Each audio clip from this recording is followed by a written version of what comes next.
actually turns on.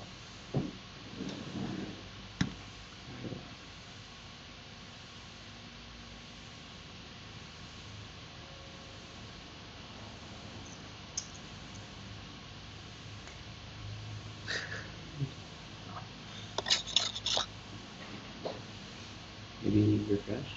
Oh, going live. I think it's live now. Maybe? Oh, looks like it. Yes. Here we go. Yeah. Okay, awesome. Okay. Looks good. All right, and we're back. Cool. So welcome, people in the audience. We are Serverless Guru, and what we're going to be doing is weekly training sessions and sharing that out to the community. So we have two options. We go two different paths when we talk about this. We could do internal training, which is great because all of the team members at Serverless Guru, including myself, we're all learning different things. Or we could do training, but then do it publicly, and then just keep any sensitive things private, and that allows us to share back to the community and have an impact. Starting with that, let's go ahead and go around the table and we can talk about who's here, and then we'll get started. So on my right, I've got Josh Proto. Hello. And then we've got Ben Kirby and Luke Banke. Hey there. Cool. All right. So, and I am Ryan Jones. So thank you for joining us. What we're going to do, we actually started already, to be honest, and then we had some technical difficulties, but we're back. So with that note, we're going to create a serverless project, and we're going to talk about bash scripting.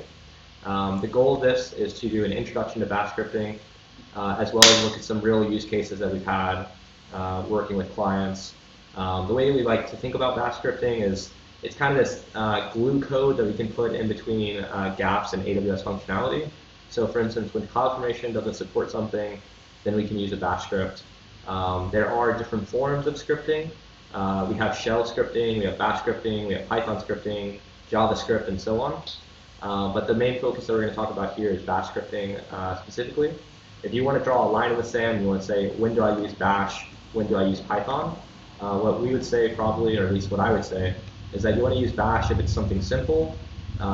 You don't have to do loops, you don't have to pull a whole bunch of JSON data, all these things. However, and then for Python scripting, this would be things like if you want functions, if you have a team full of Python developers potentially, that's a good case. And if it's anything more complex than just simply execute command one by one. So with that, let's go ahead and get started. I'm going to create a serverless project now. And we can do that using SLS create -- template, AWS Node.js, and we're going to give it a path of bash scripting. All right, so now if we cd into bash scripting, we're going to open this up in VS Code.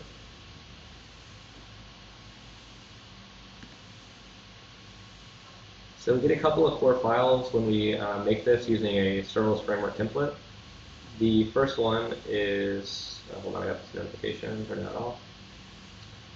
So the first one is a serverless.yaml file. This is going to define our Lambda function and our AWS resources.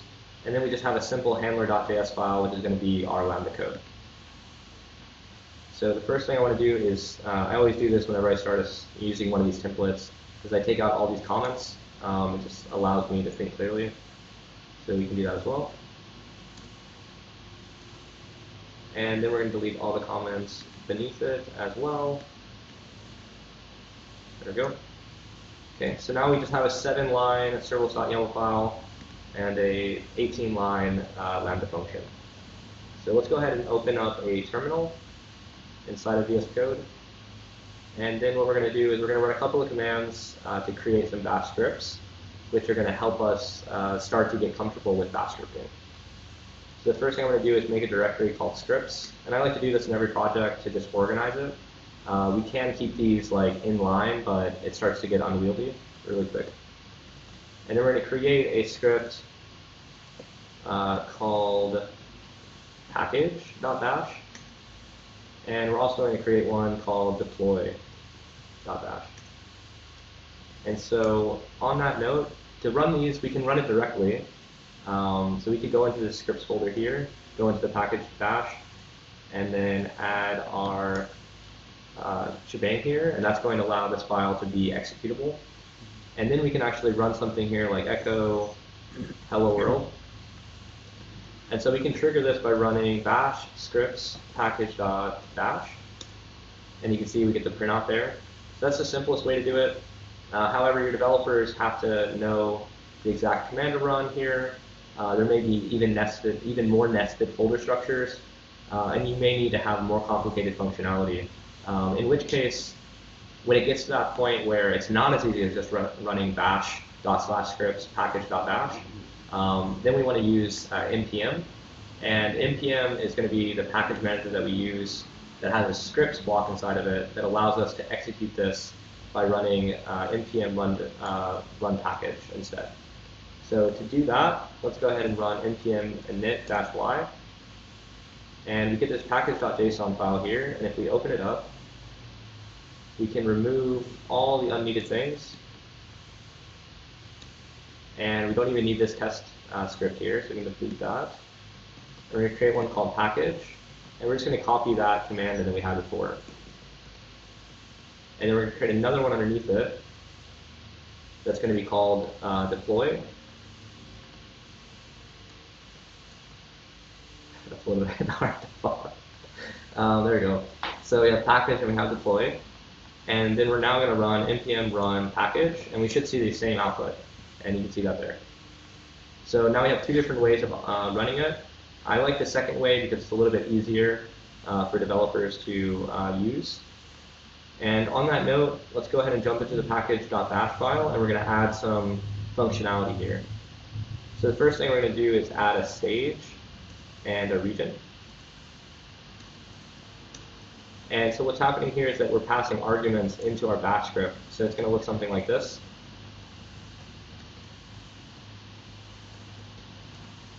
So with that, we're going to run npm run package, but with two arguments, dev and us-was2. These will be mapped to stage and to region. And then underneath this, we're then going to make an echo statement, and we'll say $stage and $region. So now if we rerun this command, but we add, let's say this time let's use test, and let's see us-1, we can see a printout here that says test and us-1. So now we know our arguments are working together as well. And then on that note, we're going to add something for the serverless framework specifically called SLS debug. And we'll set that to star. This basically means give us extra logs when we're making deployment or packaging or any other commands. And then we'll add an SLS package command here. And then we're going to pass it the dynamic values. And then a -v at the end for verbose, which gives us even more logs. Some people don't like it. I like to see exactly what's happening because sometimes things break and it can be a black box. So with that, let's go ahead and run npm run package, and let's see what the SLS package command gets us back.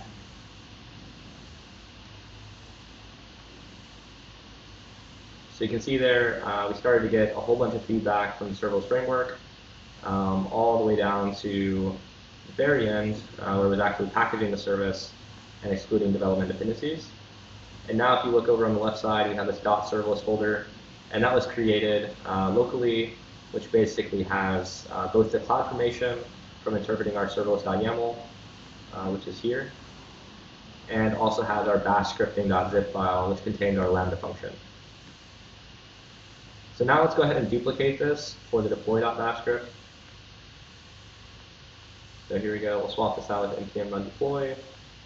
And instead of having just $stage and $region there, let's add something for future developers that says deploying to $stage and $region. Awesome. And then we're going to swap out this command on line 12 to say SLS deploy. And that's pretty much it.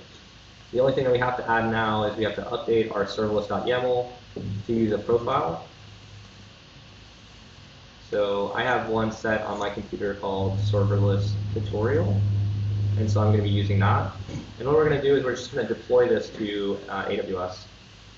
The other thing that I need to add here is when we do this deployment command, as you can see, we're passing this --stage and --region.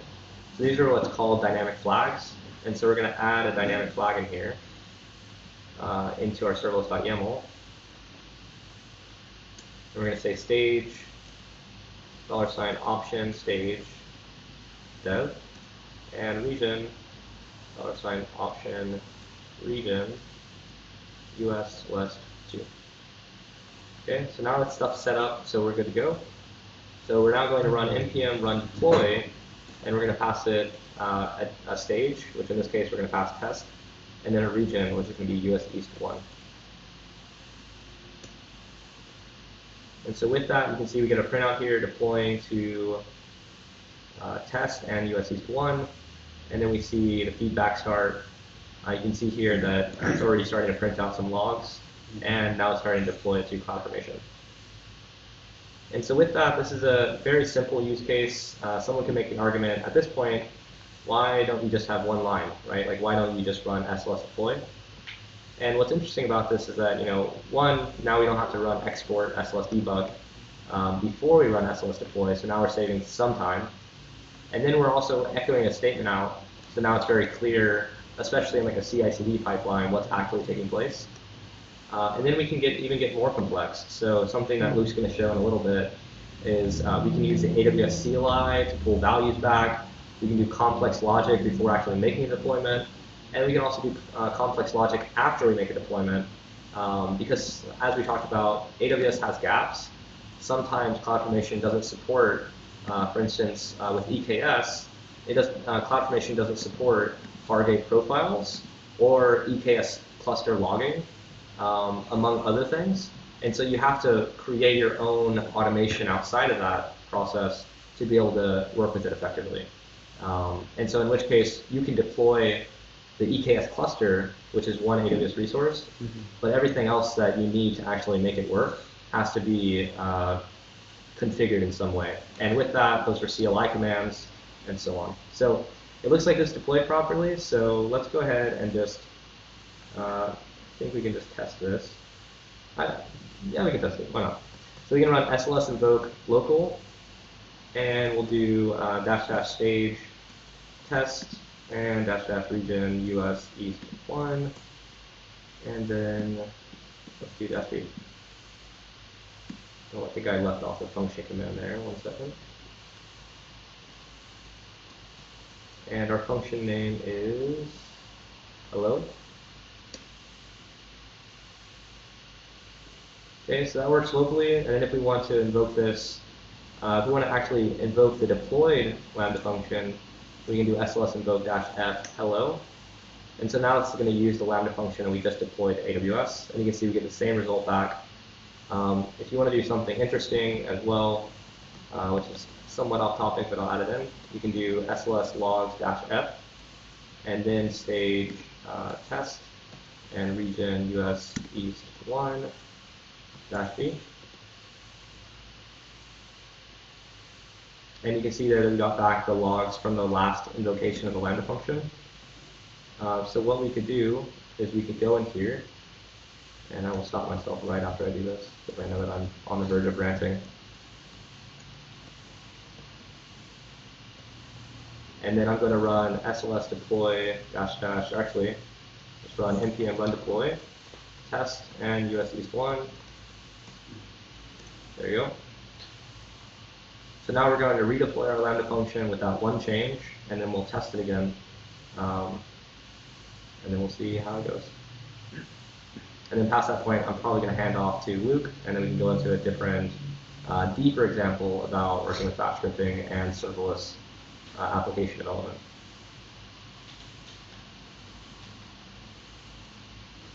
Yeah, how are you feeling so far?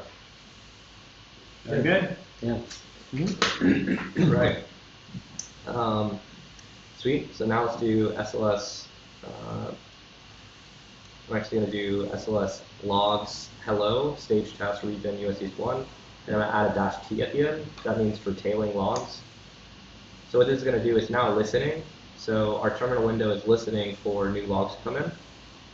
And so I'll open a new terminal window here. And now I'm going to actually run the SLS invoke command. Looks like it's not in here. SLS invoke -f hello stage test.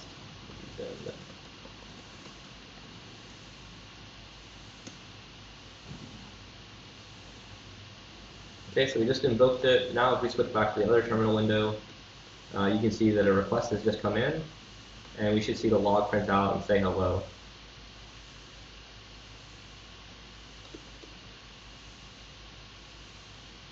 It looks like it's hitting a cold start, and there it is. So info hello, and we can see some other information here, such as the memory used, the duration of the lab attrition, and so on. All right, so that was a basic tutorial on bash scripting. We created 2 bash scripts. We deployed it, ran it, passed arguments, and we got to see some serverless framework usage. Now I'm going to hand it off to my team member, Luke Van Keith, who will run us through some more complex scenarios. Okay, I'll go ahead and try to share screen real quick.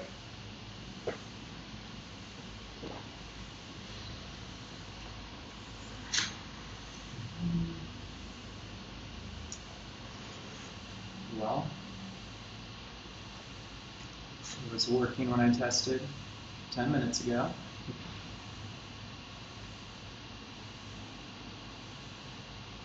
I think I'm getting it now. Okay, you seen everything? I believe so. Okay. Yep. Oh, I wonder if it's still showing mine or not.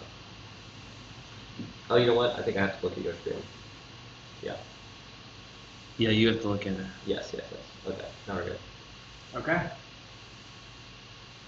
Yeah, and again, my name is Luke. I'm a cloud developer here at Serverless Guru. And kind of what I'm going to run over is just sort of a template example of how bash scripting can be useful in a live environment. Here we've kind of mocked up something similar to some client projects we've done in the past. I'm sort of showing how we just, if you're working with a lot of different serverless files, if you're using a lot of edge cases that aren't fully supported by CloudFormation, then bash scripting can be a very simple and approachable solution for getting everything together for all developers to work with. In this example, we have about 4 different serverless YAML files that we're using. You can see here we have a Cognito one, we have a networking one, we have one for an RDS database, and so forth. And so, running those individually is fine. You can just do your npm run deploy or serverless deploy. But if you want to make things a little easier for them to all run in tandem, then you can use a lot of bash scripting paired with just sort of writing out JSON scripts to make it a little easier. Here you can see a list of different things that we might choose to deploy, where you can deploy simply a function, or Cognito, pool, SES, RDS, and all of these is linking to an actual bash script that we have linked around somewhere. And so just as a basic example, if we go into our Cognito one, in our script folder, we have a basic deploy bash. And here we're sort of pulling a lot of different information from the user.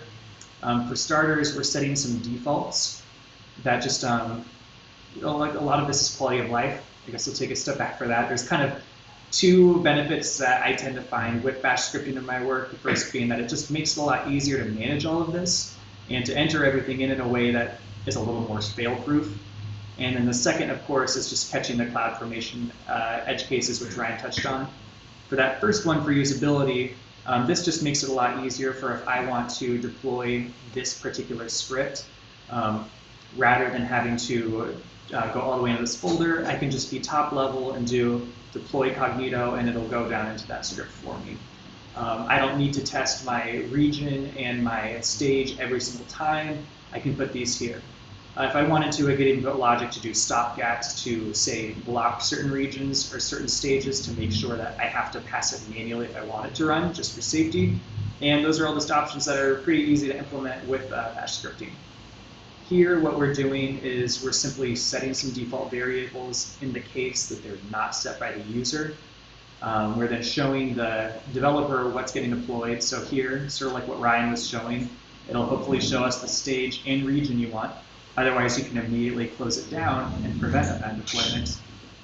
And then here, you're running the actual deploy itself. And this is all pretty simple.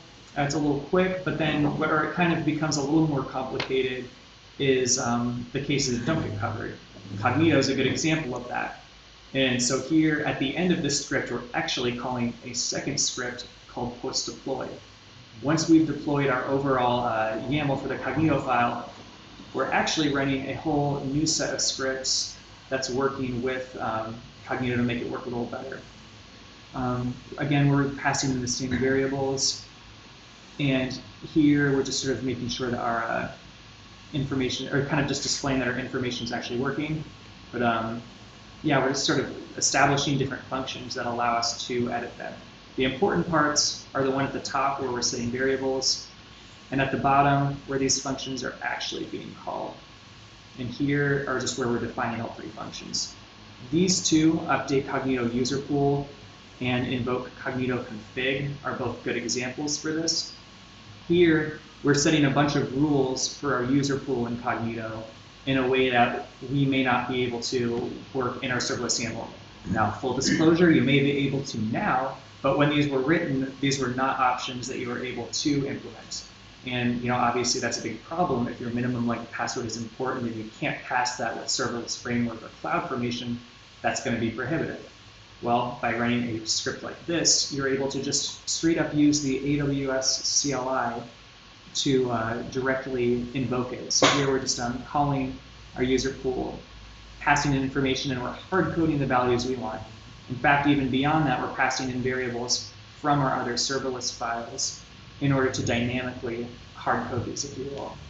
And here, we're invoking a Lambda that was previously deployed that is basically going to push all this information. So we're able to set up an SES email for our Cognito pool, set password policy, set a custom message, all of this stuff that may or not be supported, we're able to do it at a post deploy. And so this is really where some of the power can come in, is that SLS deploy is not covering our use case. And we have to be doing a lot of manual actions inside the terminal to make this all happen. Instead, we can run a simple forward command to not only catch variables, do some cleaning, put some stopgaps, run the actual script, we can also post on all of these post-deploy scripts and run all these additional functions we're writing. And so this is a really powerful case for using that with Cognito. Last thing I guess I would touch on is just that you can set up a deploy all setup. So this whole thing I've just been talking about for the past couple minutes is strictly Cognito. As I mentioned, we have similar ones for networking, RDS, and they could all be just as complicated, if not more. As a user, if you have a really high velocity CI/CD pipeline, you don't necessarily want to be changing into all these boxes every time, or in all these folders. It can be very time consuming. And so by getting a deploy all script, we can simply call all of these. That entire Cognito thing I just ran you through, this is going to get called, it's going to get called after this, the Cognito APIs, it's going to be followed by the API. And so not only do we just get all of this caught, the entire setup caught in one single deployment, but we're also making sure that they're deploying in the correct order. So you never need to worry about the resources looking for something that's not there. You can ensure that it's here when you need it by setting them in order, or at a minimum, setting some additional things with your bash scripts to make sure that information is available for it. And yeah, that's about all I had to cover.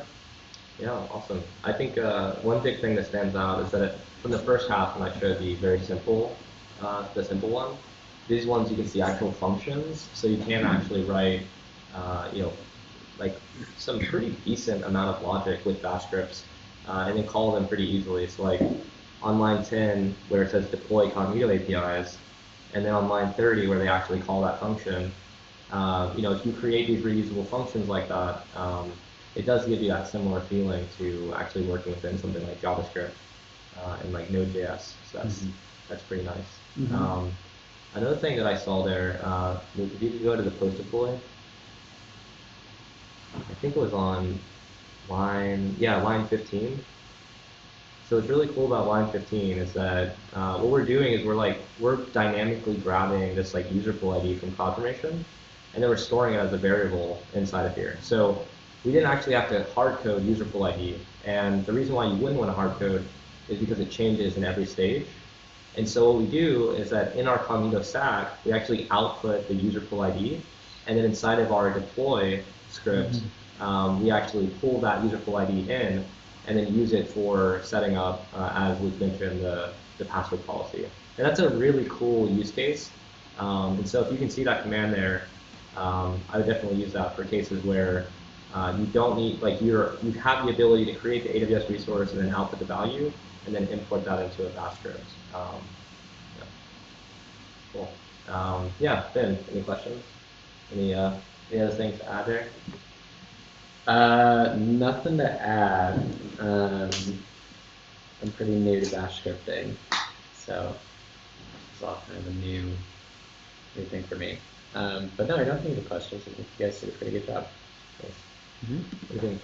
Yeah, I have a question, and that is, in the world of like serverless development, they talk about, like serverless allows for different levels of automation, and that is a good thing. Would you say that this, like, are we touching on that a little bit here? Because for me, it seems like, you're able to reuse like a good set of logic tied up in these bash scripts, which are able to pull out dynamic values as well. So like that's like huge is something for what I can see. I don't have a huge background in like maybe traditionally how this stuff would be done pre-serverless or pre-bash scripts using all this. So I don't know how much extra work is, sort of potentially hidden behind like just 10 lines of code. Maybe there's a hidden 1,000 lines that maybe was done earlier. I'm not totally sure. Do you, Brian or Luke? Yeah, I think Talk about that a bit. on line 16, for instance, when we pull that value from confirmation, Yeah. the alternative to that, if we weren't pulling this dynamically, we would have to have a separate file for dev, test, prod, pre-prod, that has a user full ID hard-coded there. Mm-hmm. And then at one point we go, oh, you know what, we got the settings wrong on Cognito, and because Cognito is so brittle, we have to then completely tear it down. Yeah. We'll have to update that file each time that something like that happens. And the problem that we can run into is that maybe it's fine with one resource, but what happens when it's 20 resources? And then that file is now 20 lines of these like hard to read gibberish files or gibberish values, and then we have to go in there, modify each time. And what we can get into is we can have certain things linking to the wrong places. Like, for instance, if we grab the prod user pull ID and then add it into this file, then we made a development deploy, it might hook up to our wrong resource. And weird functionality like that can happen, and then slip through the cracks, and end up costing like 20 hours or 30 hours of like development time to try to figure out like where did this weird edge case thing come in. And then when you initially mentioned that, it seems like there are situations where you would need like an extra level of tooling sophistication to watch those hard-coded values to make sure they didn't change, if that even existed. Because if they did and you weren't aware of it, I guess it results in this 20 hours of debugging that goes on. Yeah, you can imagine like when we make that deployment, and then it uses these like so-called confirmation outputs, it's actually almost like creating a file that has all these values in it for us. Yeah. And so if we then duplicate our own file, we're now duplicating that functionality. And so instead, we can just basically like make an API request, grab their file, Right. and then that way they're always keeping that file up to date, and we're just referencing that versus like creating our own. Yeah, and then you're reducing like the gamma telephone every time it passes, something changes. So Yeah. you're just going straight to the source. Okay, yeah, that's helpful. Pretty good. Anything? Yeah, no, I have not had much experience with other methods of sort of, I don't know, managing code outside of the code itself. Yeah. What I've enjoyed working with bash scripting is that I feel like it's, for one, a little language agnostic. Like, bash scripting is not something I'm super familiar with. I'm not sure a lot of people these days are studying it since it's not as fashionable, but you know what, there's a wealth of information online. So if I want to find out how to set a variable, how to set a function, like I have found writing these easier than I expected because it's pretty easy to find support for it. And even something like just being able to throw in CLI tools from other things in here, it's agnostic. So I'll call it AWS CLI, followed up with a serverless command. The fact that I'm just able to run in all of those is pretty convenient, and sort of I'm not stuck in different SDKs that are forcing me to translate their languages, like say payment providers. So For sure. I think it's at least been user friendly for that. To me, it looks scary if you've not seen it before, but it was easier to learn on my own than a lot of other languages have been. Okay. Yeah, I think like that's a big thing I've noticed about that thing when I talk to people as well. Is like there's not like that. When you see like JavaScript or like TypeScript or like Java, you have to understand like all these structure like interfaces and how the functions work and all these things just to run a simple command. And like Bash just like one line at the top of the file and then another line, and it's like now it works. There's no like other you don't need to know any other concepts. It's like it's like just copy pasting. So Yeah. Doesn't work, it's going to crash right where it did. So yeah, exactly. Yeah. Cool. All right. Any other comments? No, I think no, I think that was great. I think I have a much better understanding of Bash scripting than I ever could imagine I would have. So Sweet. thanks team. Cool. All right. Well, for those watching online and around the world, and from different planets, if you're out there, we are wrapping up and coming to a close. Thank you for joining our Wednesday training on Bash scripting. This was Serverless Guru. I hope you have a wonderful day. Bye, everyone. Take care.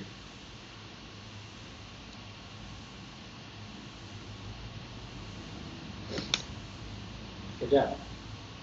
Sweet. Hold on, let me close out the screen.